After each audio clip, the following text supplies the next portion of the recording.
Explain everyone the concept of LifeChef, health and food is medicine. Food is a medicine. Make us feel better. What's the goal? Goal is help people. So who's your personal hero? I would honestly say I think my personal hero is my wife. Tell me how your military experience really shaped you and how'd you go from... I learned so much there. What's the best piece of advice you ever received? Any good leader will tell you, you do nothing alone. I treat everything as an owner, but I never believe that I own it.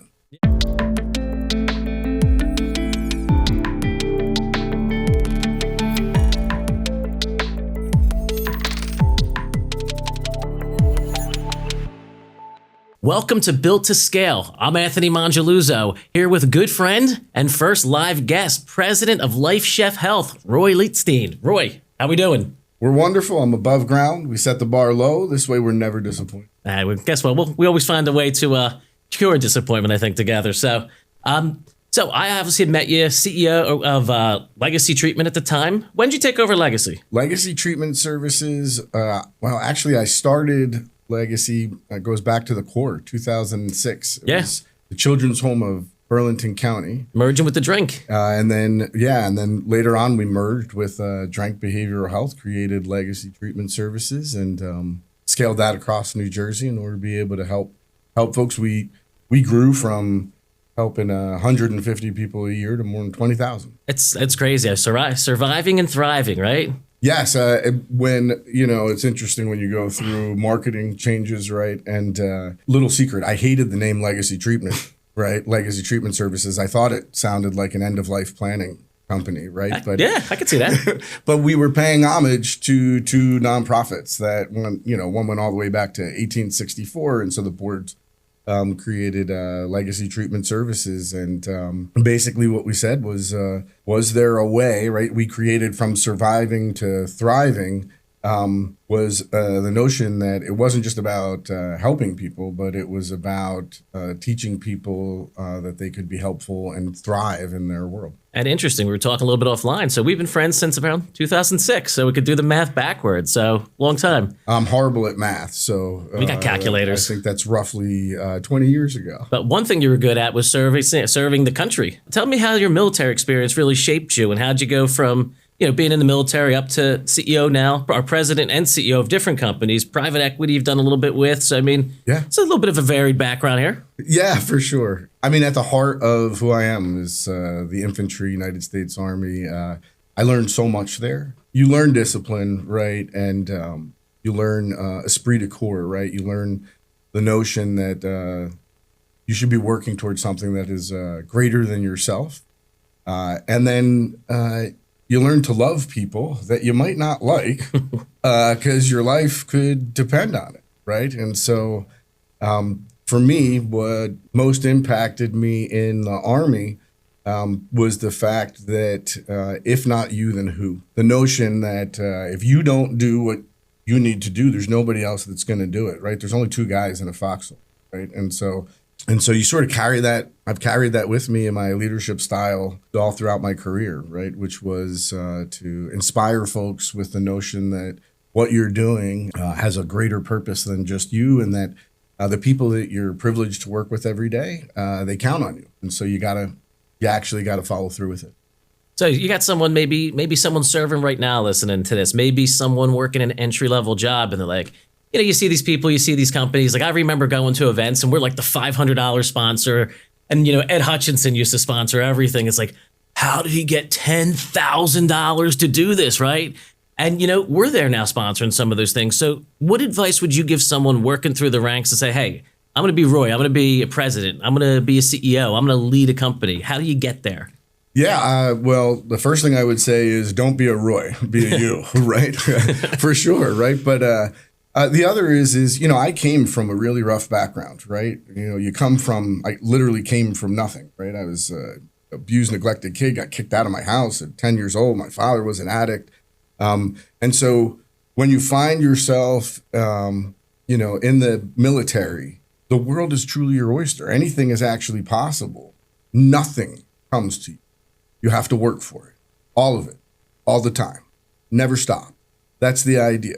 right? Maybe listen to that twice, because we got a lot of people these days that they don't want to work, but continue. Yeah, well, if somebody can figure out and get fulfillment and success, both for purpose and from financial perspective, by standing still, I would love to understand how that's done. I'm just not built that way, right? So the way that I'm built is, and I've spent my entire life, was predicated on essentially three rules, right? So help people, right? I can spend my career doing anything. I choose to spend my career helping people, which is why so much of it's been focused in healthcare. The other is make money, right? You need financial excellence.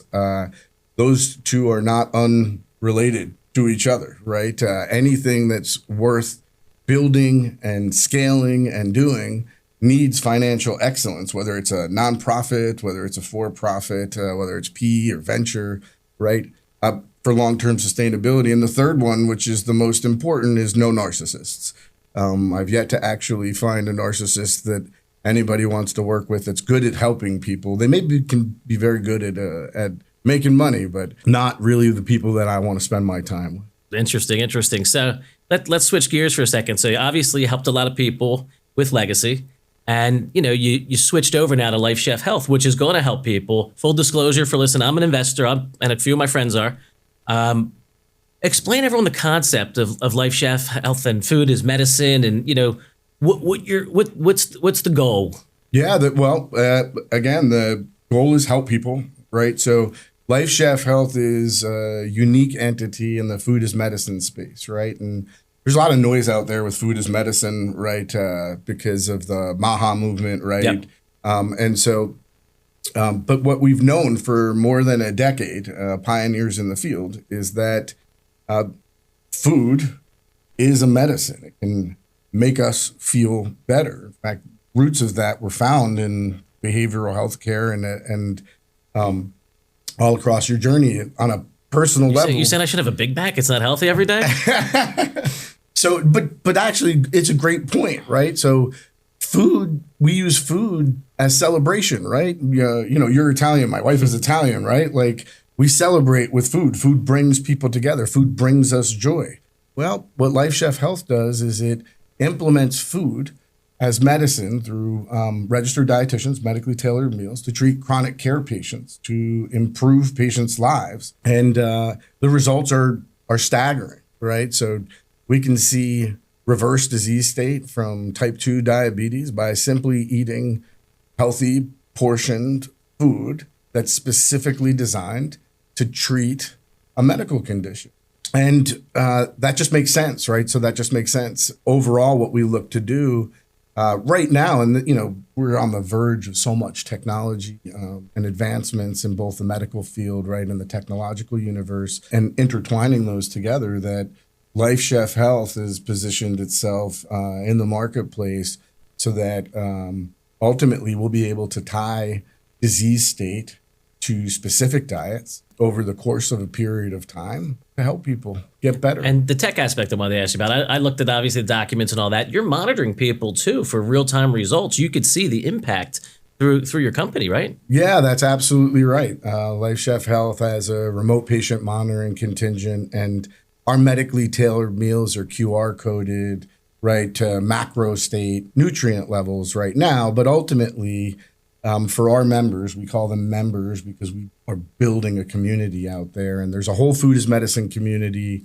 that exists. And one of the parts that I love most about LifeChef Health is that it's a little bit of a space race out there, right? And in healthcare, I love competition, right?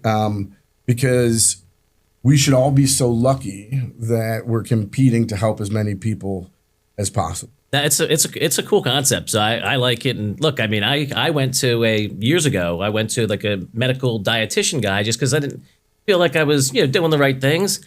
I couldn't believe it. I mean, 25 pounds he cut off me just through diet. Nothing else changed. My workout didn't change. My sleep sleep got better, but I didn't really tangibly change anything but count my calories and look at protein. It was pain in the butt sometimes because you want to eat that extra dessert or something, but at the end it produced results. I think you just described it. I think what you just described on your personal journey is what so many of us have gone through, right? I'm 50 years old. I've gained and lost hundreds of pounds over the course of my life, right? And I've, attempted, different diets and nutrition and the like, right? So anything from counting macros to Mediterranean diet, right? And when I started to dig into LifeChef Health, when I started to dig into food as medicine, what I found is so profound was that you can actually beat pharmaceutical intervention by simply eating the right things. So imagine. We're not gonna get Pfizer to sponsor this podcast now, but I agree with you. Well, I don't know. We were talking to Pfizer too. Okay, maybe they'll implement it. Yeah, food pharmacy is a very real initiative, right? And basically, what healthcare companies and insurers look at, everyone's familiar with the big GLP-1 wave, right? And so there's no such thing as a panacea, right? And so GLP-1s were designed to treat as a lifetime drug, right? To treat type 2 diabetics. Now we're discovering all of these sort of tertiary ancillary benefits for patients across the board, but we're able to mimic those or beat them without some of those scary side effects that a portion of individuals report. And I wish I could tell you that there was a tremendous amount. Nobody can patent food, right? But what we can do is we can educate through dietitians people to what they should eat, how they should eat, and how it impacts them. And from a tech perspective, we get to see how what you're eating impacts your insulin reaction, right? We get to see the results of what we're doing in live time. And the key for all of it is that registered dietitian who establishes a relationship with our member, right? And a doctor's patient, they get to know them. They get to understand what food is around for them, what food means to them, and how food impacts their lives and how their diet impacts their lives. Interesting. You talked about, weight up, weight down, stuff like that. Before we get into some rapid fire questions, which we do here, I think one thing's a big factor too is stress. And, we talked about how long we've been friends. And I kid you not, like what I would always say to business owners or just folks even looking to move up in their career, life, you need to have great friends and you want to have the friends that you want to be, right? You don't, you want to really level up with people. And I mean, how many times have we been at Redstone? I'm having a bad day. You're having a good day, vice versa. I mean, through those years, we carried each other through a lot of just different crazy times. And I think people, the texting and all that stuff is great, but get together. Yeah, no, get together. I couldn't say it any better. That's not shocking. You're my family, right? Likewise. I have a handful of really successful, meaningful people in my life, and they're there for it, right? And not in some sort of metaphorical way, right? I remember one of my toughest times at Legacy. We had about a $1.5 million biweekly payroll. I never vacation, I kind of never vacation. Right? Well, vacation is just work from somewhere else. I learned from someone. Yeah, that's exactly right. One of my go-to phrases, vacation is just work from another location, right? Because I don't segregate my family, my life, and my work. Those things are all intertwined with each other. When you run an organization like I did at Legacy, that runs 24 hours a day, 7 days a week, right? And same when I co-founded PAX, right? And same at LifeChef Health. You don't close, and so I was at one of my lowest points, right? One of my most difficult times, right? So you could fill the Grand Canyon with the mistakes that I've made, right, over the course of my career, and everybody loves to celebrate all these highlights of their successes. And Legacy was a huge success. PAX is a huge success, and in every which way. But I was on a flight to California. I got a text message, right? I was going for a whopping 4 days. I got a text message from my then CFO that a national clearinghouse had gone out of business overnight and wasn't sure how we were going to make payroll on that Friday. And we win. We got it, right? It was successful. I don't think I slept for the entire time I was in California. But when I came back, I needed to talk to people, right? I needed to talk to my people. I needed help. And I needed to be weak and vulnerable. I needed to express my crushing anxiety at the moment, right? Of holy shit, what am I gonna do here? One of the most valuable lessons that anybody can learn in running a nonprofit organization is to be resourceful, not unlike being in the infantry, right? Like you must accomplish the mission.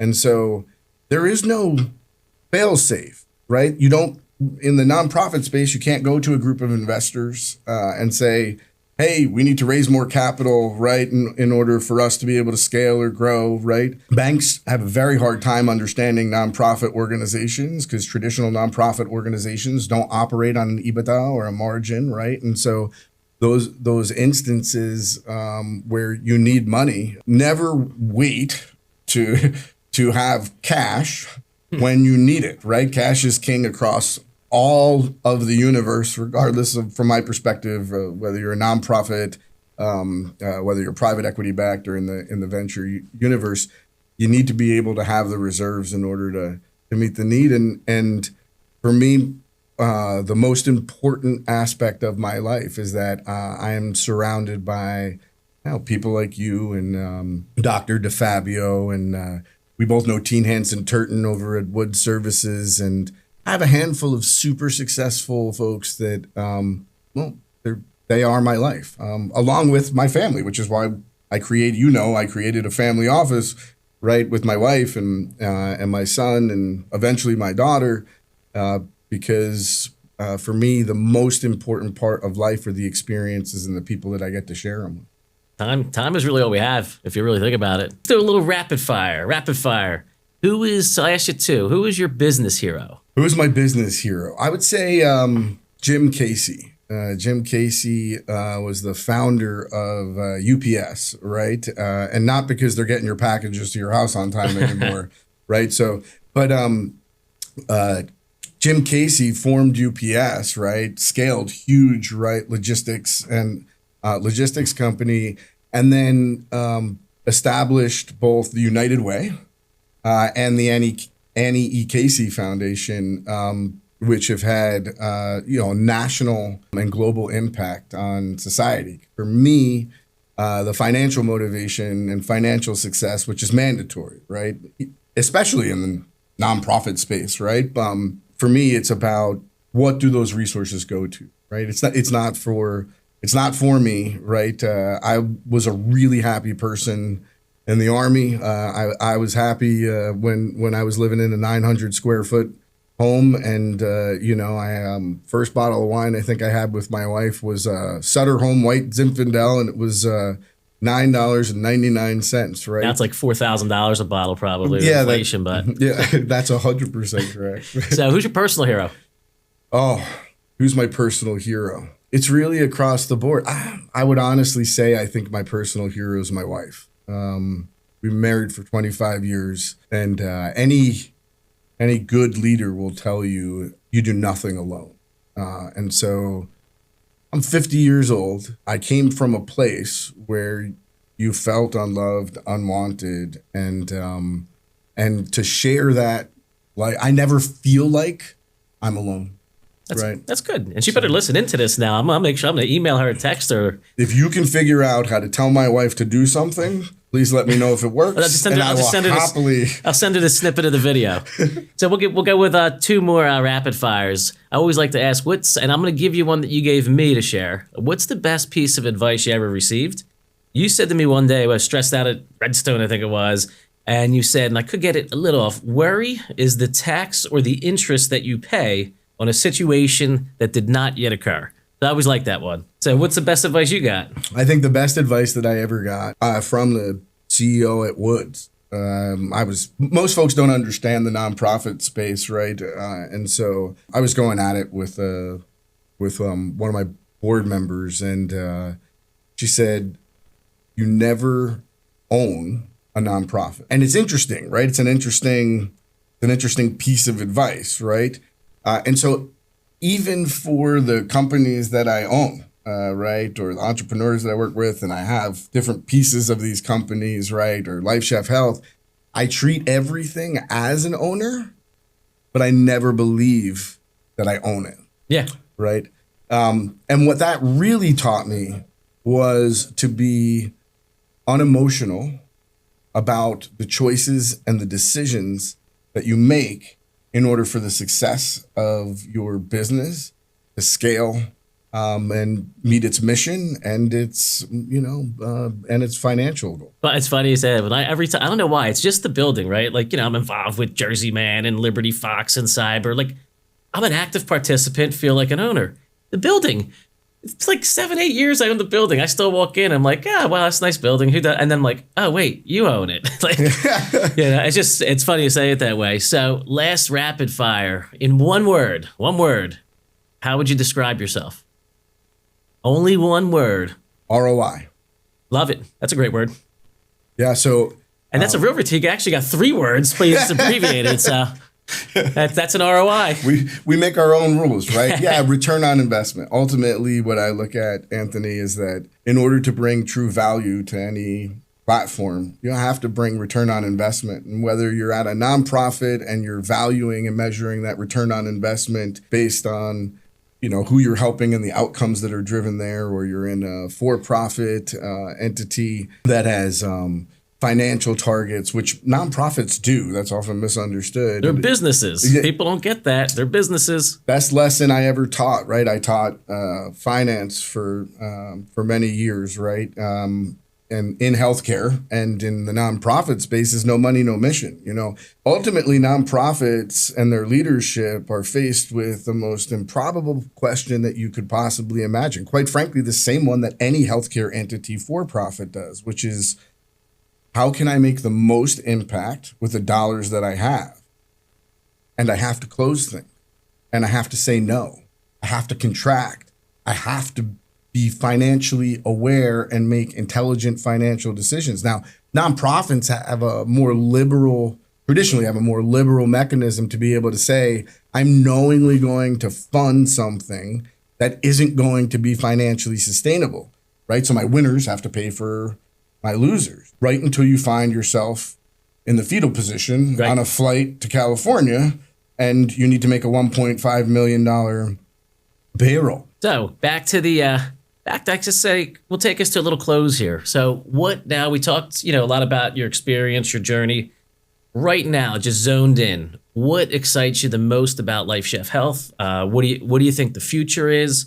If you had the next 2 or 3 years, obviously no crystal ball, but you're working to make it happen with your team over there. What gets you excited? What gets you like, I want to run through the wall this morning and get there? Well, I wake up every morning wanting to run through a wall, right? And or down the steps and hurt your shoulder, but I actually missed all the steps. That's true. That's for a different podcast. Yeah, it's a different one. For the record, combat rolling after missing 13 steps will only give you a total rotator cuff tear and rip off your right bicep. But to go back to LifeChef, I digress there. No, so what excites me most, well, first is the team, right? So I always feel lucky and blessed to work with the people that I work with. Always going back to the infantry, right? You can take the soldier out of the infantry. You can't take the infantry out of the soldier. Sure.